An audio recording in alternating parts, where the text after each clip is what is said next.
सर्व पालक बंधू भगिनींना सस्नेह नमस्कार. मी advocate Ashish Hadke, parents social advisor म्हणून तुमची भूमिका तुमच्याशी या संवादाच्या माध्यमातून फक्त शेअर करतोय. Being parents make it simple. आपण बोलतोय की विद्यार्थी, मुलं किंवा आपण आपल्या नातेसंबंधितांमध्ये 5 ते 20 वर्ष वयोगटातली जी मुलं असतात त्यांच्या संदर्भात आपल्याला कशा प्रकारे आपण आपलं वागणं आणि त्यांच्यामध्ये सुधारणा करणं, त्यांना चांगले संस्कार देऊन त्यांना एक उत्तम नागरिक बनवण्यासाठी काय करू शकतो, हा भाग आपण बघत होतो.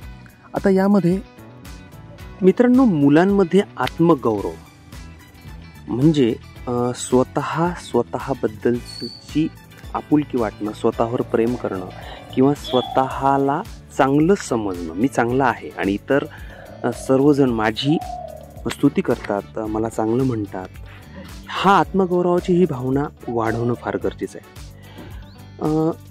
एखादं मूल योग्य कृती करत आहे असा सकारात्मक जर आपण विचार केला तर आपल्याला आणखी चांगलं वाटेल. आणि तसंच जर आपण बोललो इतरांशी, त्या मुलाबद्दल चांगलं सांगितलं इतरांजवळ किंवा त्या मुलाला सुद्धा चांगल्या पद्धतीने अगदी सकारात्मक शब्दांनी त्याचं प्रोत्साहन वाढवलं तर होऊ शकतं. आता आपण एखादं उदाहरण घेऊ की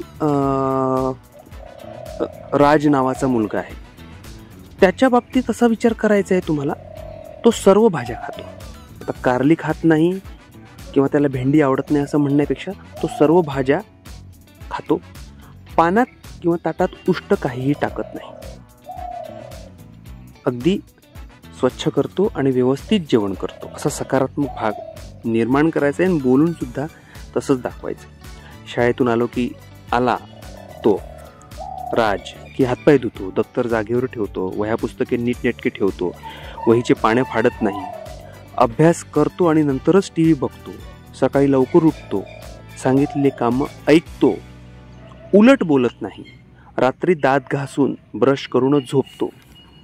गणित हा विषय त्याला कठीण वाटतो पण इतर विषयांपेक्षा तो गणिताला थोडा जास्त वेळ देतो, जास्त गणिताचा अभ्यास करतो, इत्यादी कितीतरी अशा सकारात्मक भावना निर्माण करून तसं जर आपण बोललो आपल्या मुलांशी किंवा कुटुंबामध्ये अशी चर्चा केली, सकारात्मक वाक्यांची एक जोडणी केली तर ते मनावर ठसतात, डोक्यात जातात आणि मग शरीर म्हणजे आपली बॉडी म्हणजे ती व्यक्ती किंवा तो मुलगा राज तसंच कार्य करण्यासाठी प्रवृत्त होतो. तसे व्हायब्रेशन्स आपल्या घरामध्ये, कुटुंबामध्ये निर्माण होतात.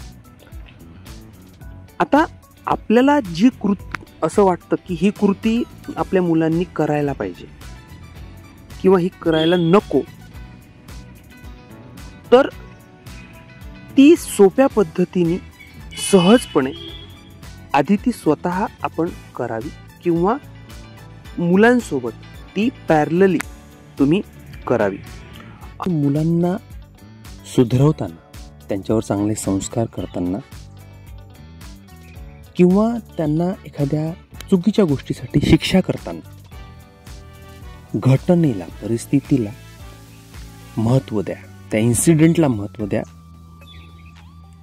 मुलाला दोषारोपण करू नका.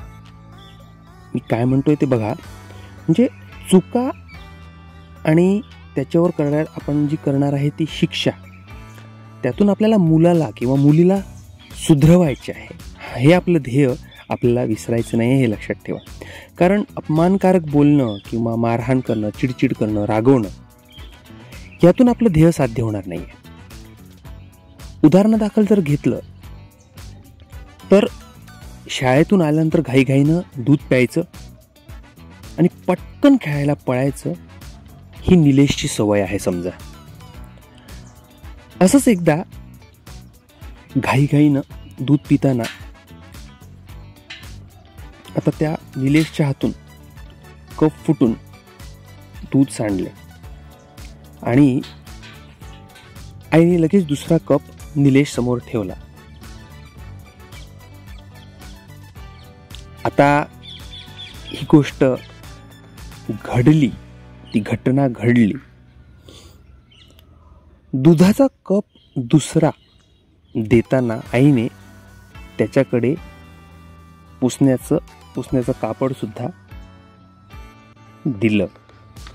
काहीही न बोलता निलेशला त्याची चूक कळली. त्याने पूर्ण टेबल अगदी स्वच्छ केला आणि आईने फुटलेल्या कपाच्या काचा गोळा करताना मात्र निलेशला मदत केली. आता टेबल स्वच्छ करण्याची ही शिक्षा नकळत मिळालेली होती. कुठलाही आरडाओरडा न करता निलेशनी टेबल स्वच्छ सुद्धा केलेला आहे. स्वावलंबन हा धडा त्याला मिळालेला आहे आणि घाईघाईनं दूध पिताना आपलाच तोटा होतो हे त्याला समजलेलं आहे. त्याच्यामध्ये शिक्षा आहे टेबल पुसावा लागला आणि खेळायला जाण्यास सुद्धा उशीर झाला. म्हणजे जिथे घाई तिथे त्याची परछाई चुकीचीच होते हे त्यालाही समजलं आणि त्याच्या वर्तनामध्ये नक्कीच सुधारणा झाली. नाहीतर रे वेड्या, एक धड तुला काम करता येत नाही, नालायक कुठला, अशा अपमानकारक वाक्य वापरून किंवा असं व्याख्यान करून चुकीचं किंवा मार देऊन चिडचिड करून रागवून हा परिणाम साधला गेला नसता हे या उदाहरणावरून आपल्याला नक्कीच कळते. त्यामुळे शिक्षा ही सुयोग्य असण्याची गरज आहे. मुलांच्या व्यक्तिमत्वाला ती आकार त्या शिक्षेमुळे आला पाहिजे. तर ती जबाबदार तो माणूस बनतो किंवा तो मुलगा बनतो, ती मुलगी बनते. नाहीतर बेजबाबदारपणे रागवून ती घटना तर आपण टाळतो किंवा निघून जाते, परंतु त्याचा परिणाम मात्र नकारात्मक होतो. म्हणजे जेवणामध्ये मीठ किती टाकावं हे यावरून आपल्याला लक्षात येईल. तेवढंच मीठ टाकण्याची खरंच गरज आहे आज या संस्कारमय जीवन देण्याच्या प्रक्रियेमध्ये. आशिष हडके आपली रजा घेतो. पुढल्या सेशनमध्ये आणखी एक नवीन विषय घेऊन आपण life lessons make it simple social ॲडवायझरमध्ये आपण बघूया. धन्यवाद. Have a nice day.